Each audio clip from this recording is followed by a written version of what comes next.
हो जाएगा। स्वभाव से चंचल, शराब पी लिया और बिच्छू का डंक मारा तौड़ से, तो बंदर छटपटाने लगेगा। तो कहिए मन, ईर्ष्या, अभी कथा में भी आपको आएगी कि ये बड़ा से बड़ा आदमी समुद्र के समान भी हो, लेकिन वो भी ईर्ष्या से ग्रसित होता है। ये मानस कहती है, ये सभी मन की व्याख्या है हमारे, कि संसार में सभी लोग कहीं से न कहीं से ईर्ष्या से ग्रसित होते। कितना बड़ा व्यक्ति तो कहेगा हम उससे हमारी क्या दुश्मनी, क्यों नुकसान कर रहा है। क्या ईर्ष्या बिच्छू का डंक है। और ये किससे होती है? जो बराबरी के होते हैं। जैसे पतंग वाला होता है, पतंग किसकी काटता है? जो आपके पड़ोस में उड़ा रहा है। अब यहाँ का रामपुर बघेलान वाला या रामबन का पतंग वाला बॉम्बे वाले की पतंग नहीं काटने जाएगा। ये तो यहाँ वाला जो होगा उसी की काटता उड़ाता है जब उन पे रहता है। तो ईर्ष्या जो हमारे बराबरी के होते हैं, जो हमसे बराबरी के होने के बाद उड़ते हैं, पतंग उड़ा रहे हैं, उड़ रहे हैं, तो ये डंक के बराबर मारता हमेशा। और कहें उसके बाद उसी बंदर जो शराब पिया हो, उसको बिच्छू का डंक मारा हो, एक राक्षस बैठ जाए, बड़ा सा राक्षस। अब उसकी पागलपन देखो, कितने पागलों की तरह दौड़ने लगेगा यहां से वहां। तो कहें उन्होंने, वो राक्षस जो होता है हमारा अहंकार, रावणत्व का प्रतीक। हम कहते हैं अरे ठीक है, वो बहुत पैसा कमाया होगा, लेकिन समाज में उसकी 2 कौड़ी की इज्जत है। हमारे बच्चे अच्छे हैं, मतलब कुछ न कुछ हम उससे तुलना में हम ज्यादा मान लेते हैं अपने को। उसको रात को नींद नहीं आती, रात की नींद की गोली खानी पड़ती है। या बड़ा आदमी है तो ठीक है, उसको अरे ठीक है, क्या है उसका समाज में, अब मेरे पास इतने पैसे हैं, गाड़ी है, घोड़ा, मतलब तुलनात्मक रूप से अपने अहंकार को आदमी बड़ा कर लेता है। कई 4 चीजें, अब ये चीजों से कहें हम भगवान और भक्ति प्राप्त करना चाहें, कैसे होगा? तो कहें ये होगा कैसे? तो कहें हनुमान जी के तरीके से। कहें कुछ करना नहीं है, बस सहज भाव से हनुमान जी के तरीके से जो भक्ति की खोज में चले हैं, वो यात्रा, और उसमें सभी को विघ्न आती है। हनुमान जी क्या कहते हैं? बंदर ही है ना। शाखा मृग के बड़ी मनसा, शाखा के शाखा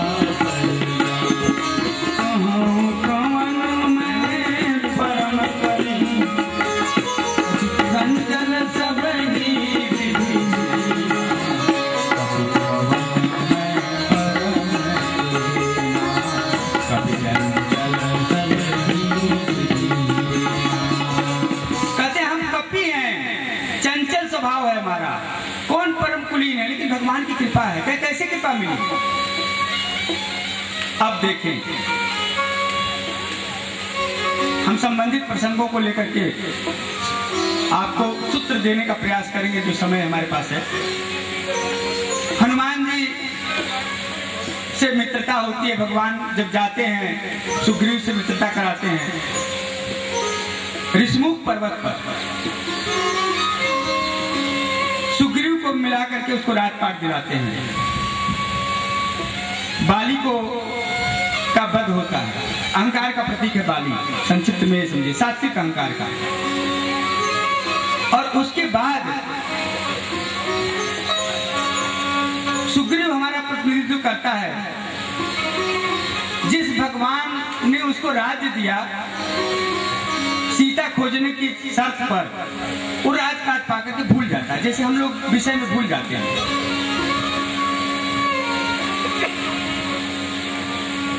उसके बाद हमें जो जैसे रोग व्याधि होते हैं, ये भगवान याद दिलाते हैं, सुग्रीव को धमकाते हैं, लक्ष्मण जी को भेजते हैं। आपको जब कष्ट और पीड़ा होती है तो भगवान की ओर से याद दिलाया जाता है कि तुम्हें राम काज के लिए तुम जन्मे हो। राम काज क्या है? ये बहुत बार आएगा आगे शब्द। राम काज संसार के कार्य करते हुए हमारे जीवन का उद्देश्य क्या है? आपके बच्चे पालने के लिए, संसार में खाने के लिए और मरने के लिए आए हैं। सारे क्या कहते हैं लोग, सारे संत लोग एक स्वर से कहते हैं, आप लोग बड़े भाग्यशाली हो, हजारों लोग विषय वासना में, उल्टे सीधे चीजों में लगे रहते हैं। बड़े भाग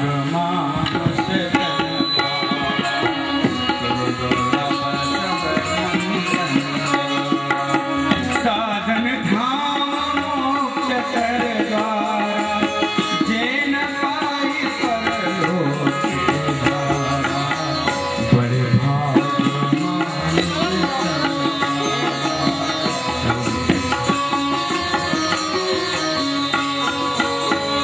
और उसी काम को आप लोग कर रहे हैं, रामकाजी कर रहे हो। साधन धाम मोक्ष कर द्वारा, ये जीवन हमें संसार के सुख के भोगते हुए भगवान को अंतिम में प्राप्त करना हमारा अंतिम उद्देश्य है। ये रामकाज है। तो रामकाज सीता जी के जरिए जो भगवान प्राप्त होते, भक्तिमती के जरिए। तो सुग्रीव को जब भगवान धमकाते हैं, चमकाते हैं, तो उसको याद होता है, तो चारों ओर कहता बंदर भालू भेजेंगे। हनुमान जी की बारी आती है, तो देखें हनुमान जी कहते हैं पाछे पवन तनय सिर नावा। हनुमान जी चुपके से बैठे रहते हैं, बहुत से हम लोग को श्रेय लेने के लिए आगे पड़े रहते हैं, कार्य करते हैं भगवान का, लेकिन कहीं ये पाछे कहीं आगे। अगर कहीं आपको कोई व्यक्ति को लगे कि किसी आगे पीछे के चक्कर में ज्यादा, तो समझिए उसको अभी आत्मज्ञान से बहुत दूर है, अभी कथा में आगे और आता जाएगा। मैं निवेदन करूंगा कि बस हम लोग संदर्भ चर्चा लेते रहेंगे। भगवान उसको अंगूठी देते हैं हनुमान जी को, प्रभु मुद्रिका दीन जन जाना, उनको आशीर्वाद देते हैं और उसके बाद चलते हैं और कहते हैं, सुग्रीव कहता है 1 महीने के अंदर अगर मास दिवस में तुम लोग नहीं आओगे तो सबको मरना पड़ेगा। और सब लोग ढूंढने के लिए चलते हैं। अब देखिए संसार में जब आप भक्ति हनुमान जी के रास्ते में जाएंगे तो ये बाधाएं आएंगी।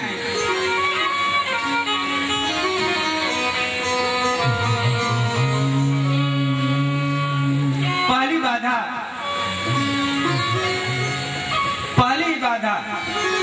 जैसे ही आते हैं 15 दिन सारे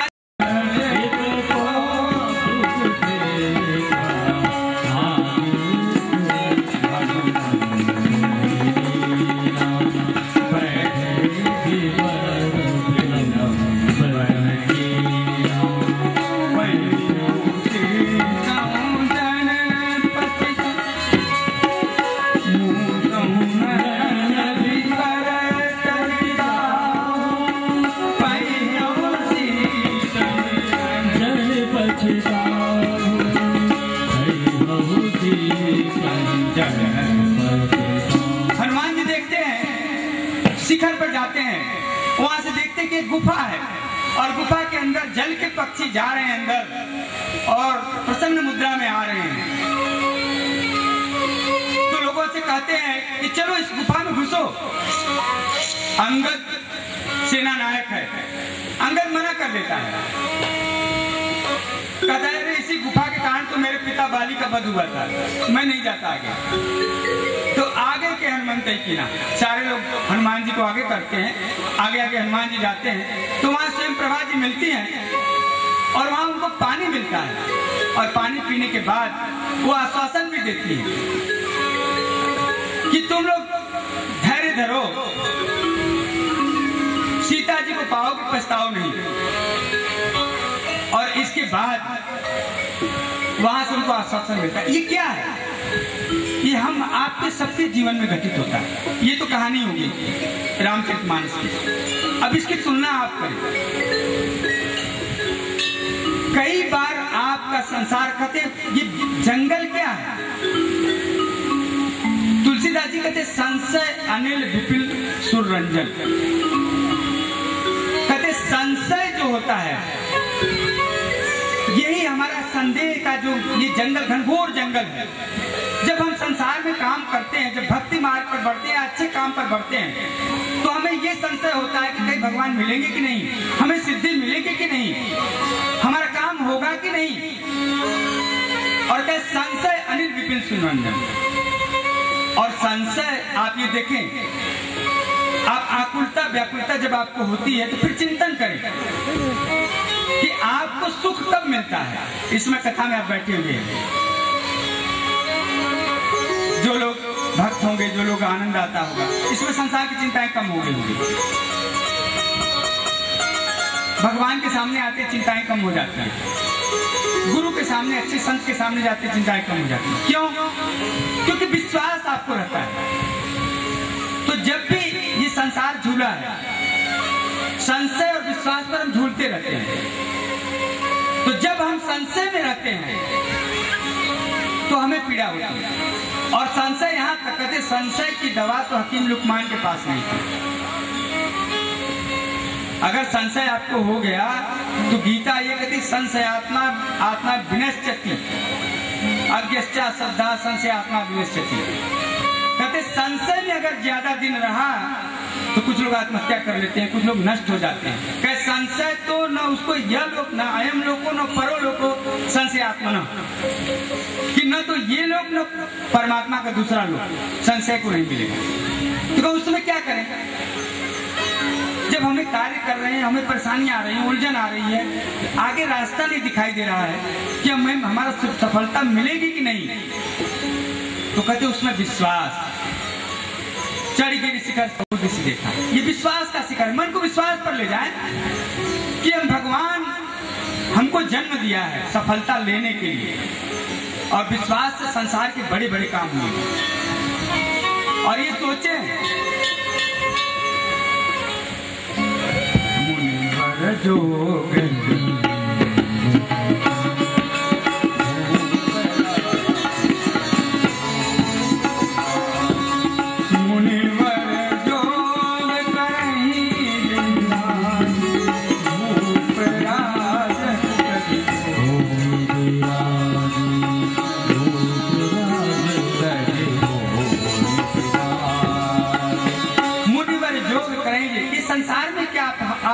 आप लोग, हम लोग पागल हैं कि यहाँ पर बैठ करके भगवान की भगवत चर्चा कर रहे हैं। तो मुनिवर जोग करें जय लागी,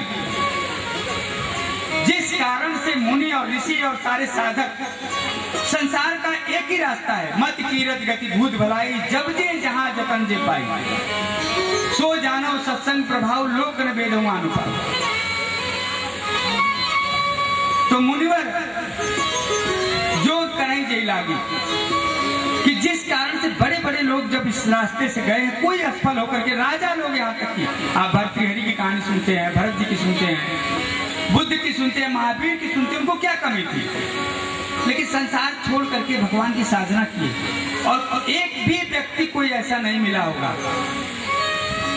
कि जो ये कहा होगा कि मैं बेवकूफ था, मैं इतने साल व्यर्थ का भटकता रहा। और लेकिन इस तरह के आपको हजारों मिलेंगे कि जो ये बोले कि हम व्यर्थ के भटक रहे थे, मरते समय तक भगवान का नाम नहीं लिए, ये जीवन व्यर्थ गया, क्योंकि हर क्षण हमारा व्यतीत हो रहा है। आदमी सोचता है कि ये हो जाएगा, तब इसके बाद। एक बहुत बड़े कवि भी थे, लेखक भी थे सागर के, उनको कहते कि जब उन्होंने मरने लगे तो उन्होंने रचना लिखी कि भोग में योग संयोग में काहे कलेश कमाए। रत्नाकर जी थे। क्यों रत्नाकर वेद पढ़ो, पढ़कर बहु पंथ बढ़ाए, गवाए सु ऐसो ही जीवन क्यों राम के नाम न गाए। कहे जब मरने लगे तो उनको लगा कि अरे मैंने भोग में योग में रीतिकालीन में करोड़ों रुपए कमाए,